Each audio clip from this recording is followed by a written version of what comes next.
అత్యంత కృప కలిగిన యేసు క్రీస్తు నామములో వాక్యాన్ని వింటున్న బిడ్డలందరినీ కూడా దేవుడు సమృద్ధిగా దీవించి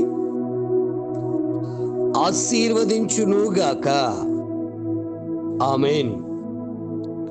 ప్రియ దేవుని బిడ్డలారా, అందరూ ఎలాగున్నారు? బాగున్నారు కదూ? ఉదయమే లేచి ప్రార్థన చేసుకున్నారా? పరిశుద్ధ గ్రంథాన్ని చదివి ధ్యానించారా? అన్నట్లు కుటుంబ ఆరాధన చేసుకున్నారా? చేసుకోకపోతే త్వరగా కుటుంబంగా కలిసి ప్రార్థించండి. లూకా సువార్త 12 అధ్యాయము 16 నుంచి 21 వచనాల వరకు మనం జాగ్రత్తగా చదివినట్లయితే అక్కడ ఒక ధనవంతుడు మనకు కనబడుతూ ఉంటాడు. ఆ ధనవంతుని దేవుడు అన్నాడు, వెర్రుడా అన్నాడు. ఎందుకు అతడు వెర్రివాడు? ఎందుకు దేవుడు అతన్ని వెర్రివాడు అన్నారు అంటే ధనం కలిగి ఉండడం వెర్రితనమా? కానే కాదు. కానీ అతను చేసిన పనులు బట్టి చూస్తే అతని వెర్రితనం మనకు కనబడుతూ ఉంటది. ఒకసారి పరిశుద్ధ గ్రంథాన్ని ఒకసారి తెరిచి లూకా సువార్త 12 అధ్యాయము 16 నుంచి 21 వచనాలు మీరు చదవాలని కోరుతున్నాను. ఒక ధనవంతుడు భూమి సమృద్ధిగా పండింది. అప్పుడు అతడు, నా పంట సమకూర్చుకున్నటకు నాకు స్థలము చాలదు గనుక నేనేమి చేతును తనలో తాను ఆలోచించుకొని, నేను ఎలాగూ చేతును, నా కొట్లు విప్పి వాటికంటే గొప్ప వాటిని కట్టించి అందులో నా ధాన్యమంతటిని, నా ఆస్తిని సమకూర్చుకొని, నా ప్రాణముతో ప్రాణమా, అనేక సంవత్సరాలకు విస్తారమైన ఆస్తి నీకు సమకూర్చాను, సుఖించు, తిను, త్రాగు, సంతోషించు చెప్పుకుంటున్నాడు.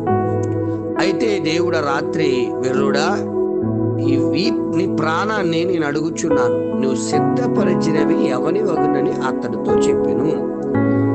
బిడ్డలారా, ఈ మాటలు మీరు బాగా అర్థం చేసుకోండి.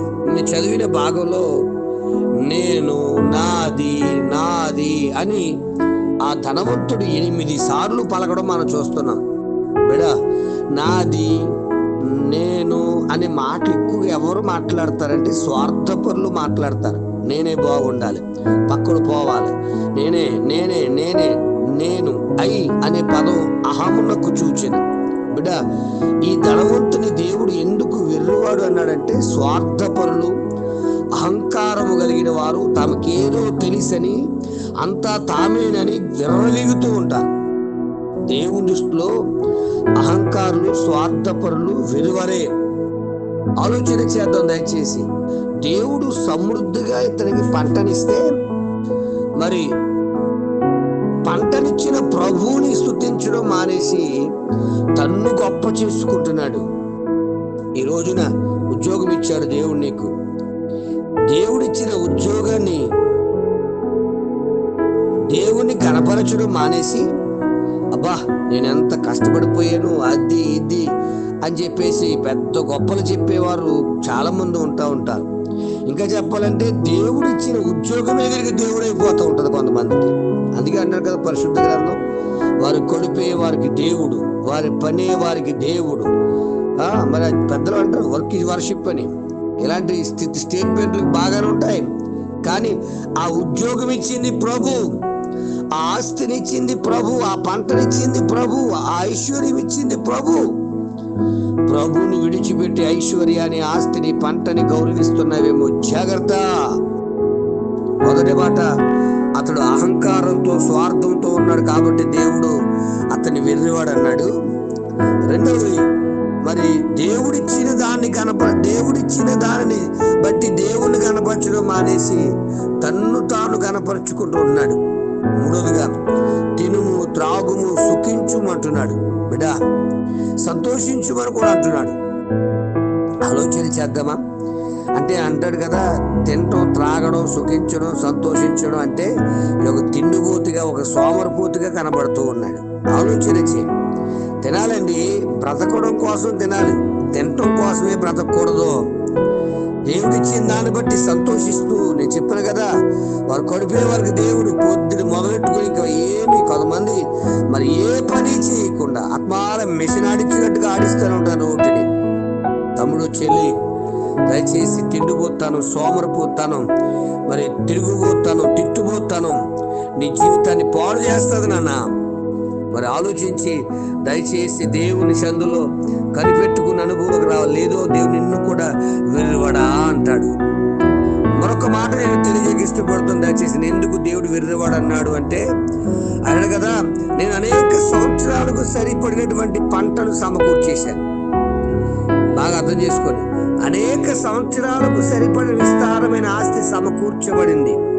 మంచిదే. మరి అన్ని సంవత్సరాల పాటు వీడు ఉంటాడా? అసలు వీడిని పుట్టించిన దేవుణ్ణి వీడు గుర్తుందా? ఆలోచించండి. ధన సంపాదనలో పడి దేవుని మర్చిపోతున్నారేమో బిడ్డలారా, ఆలోచన చేద్దామా? అలా మర్చిపోతూ ఉంటే అంటాడు కదా, సృష్టికర్తను మరిచిపోయిన జనుల్ని దేవుడు అంటాడు వెర్రివాళ్ళు అంటారు. ఎన్ని పాయింట్లు వచ్చి ఆలోచించాను. నేను నాది నాది అంటున్న స్వార్థపరుడు. రెండవది, మరి మీరు బాగా ఆలోచిస్తే గనక, నా పంట నేను సమకూర్చుకున్నాను, పంట బాగా పండిపోయింది, ఇదంతా నా గొప్పతనం అన్నాడు. ప్రభువుని స్తుతించే అనుభవం లేదు. మూడోదిగా గమనిస్తే, దయచేసి మీరు తినుము, త్రాగుము, సుఖించుము అంటున్నాడు. అంటే ఈ లోక సంతోషాలు కొద్ది కాలమే ఉంటాయని అర్థం కాలేదు. ఈరోజు బిడ్డరా, డబ్బు వాచ్యం ఇస్తుంది, సమయం ఇవ్వదు. డబ్బుతో మంచాన్ని కొనుక్కోవచ్చు, నిద్ర కొనుక్కోలేము. డబ్బుతో బిల్లలు కొనుక్కోవచ్చు, ఆరోగ్యాన్ని కొనుక్కోలేము. డబ్బుతో రకరకాల పదార్థాలు కొనుక్కోవచ్చు, తిండి కొనుక్కోవచ్చు, కానీ జీర్ణ శక్తిని కొనుక్కోలేం. డబ్బుతో రెగ్యులర్ అనేకమైనవి కొనుక్కోవచ్చు, కానీ పరిపూర్ణమైనటువంటి వాటిని మనం కొనుక్కోలేం. చాలా మంది అంటారు మనీ మేక్స్ మెనీ థింగ్స్ అని. అంటాను, money makes some things only. కొంతగా చేయగలదు. ఎవ్రీథింగ్ అంటే దేవుడే చేయగలడు. ప్రతిదీ దేవుడే చేయగలడు. బిడ్డ ఆలోచన ఇచ్చే మరొక్కసారి చెప్తున్నా, పుస్తకాలు కొనుక్కోగలం, జ్ఞానాన్ని కొనుక్కోలేం. దేవుడి వలన బుద్ధి జ్ఞానముల సర్వసంపద ఆయన ఎంతో గుప్తమై ఉన్నవి. ఆలోచించండి దయచేసి. కాబట్టి తన దగ్గర డబ్బుతో అనుకుంటున్నాడు, అన్ని కొనేసుకుంటాను అనుకుంటున్నాడు, కానీ మరి దేవుడు డబ్బుతో కొనలేని విషయాలు చాలా ఉన్నాయి. డబ్బుతో అనేక రకాల ఘనకార్యాలు చేసేద్దాం అనుకుంటాం బిడ్డరా. మరి డబ్బుతో చేయలేని విషయాలు చాలా ఉన్నాయి. ఆలోచించు. అది ఒక దేవుని ద్వారా మాత్రమే మనం సాధించగలము అని తెలియజేస్తున్నాను.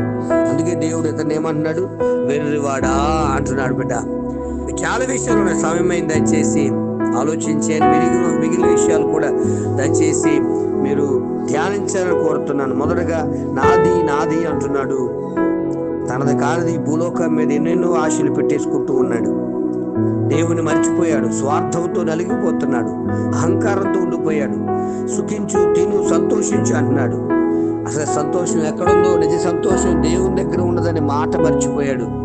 మూడోదిగా దయచేసి తన దేవుడు సమృద్ధిగా పంటనిస్తే ప్రభునే మర్చిపోయి జీవిస్తూ ఉన్నాడు.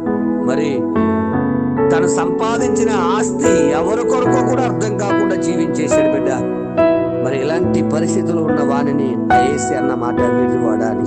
ఒకవేళ నీ జీవితంలో కూడా ఎలాంటి ఆలోచనలు ఉంటే విడిచిపెట్టి, ప్రభువా నిన్ను బట్టే నేను ఈ గొప్ప స్థితిలో ఉన్నాను, నిన్ను బట్టే నేను ఈ ధనవంతుడిగా మారాను, నిన్ను బట్టే నేను ఈ స్థితిగతులు పొందుకున్నాను దేవుని కనపరుస్తూ, సోమరిపోతులాగా తిట్టుపోతులా కాక, అహంకారిగా స్వార్థపరుడుగా కాక, తగ్గించుకుంటూ దేవుని ఇచ్చిస్తూ దైవాశీర్వాదాలు పొందుకునే కృపను దేవుడు మనందరికి అనుగ్రహించును గాక.